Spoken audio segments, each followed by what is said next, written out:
Ito ang aking day 6. Medyo hindi na masakit ang katawan ko.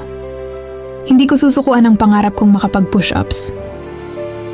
6 days ago wala akong pangarap sa buhay. Lagi lang nakahilata at may scroll maghapon sa TikTok. Hindi ko alam ang purpose ko. Wala akong achievements at progress sa buhay. Naging stagnant ang buhay ko for 28 years. Wala akong maipagmamalaki kundi ang college diploma ko na di naman nagamit. Namuhay ako sa depression at high expectations ng mga magulang. Expectations na ni isa wala akong nakamit. Pero 6 days ago napagpasyahan kong mag-push up. Hindi kaya ng katawan ko kasi sobrang hina at walang exercise. Maka-perfect push up lang ako ng isa. Sobrang malaking achievement na sa akin. Mababaw lang ang pangarap ko pero at least meron na ngayon. Sa loob mong 28 years ng buhay ko, never pa akong nakapag-push up.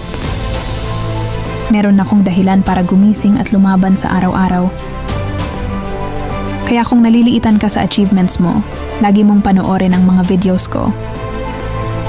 Dahil hindi ko napapayagan na manatili akong mahina. Gusto ko rin maranasan makapag-inspire ng ibang tao.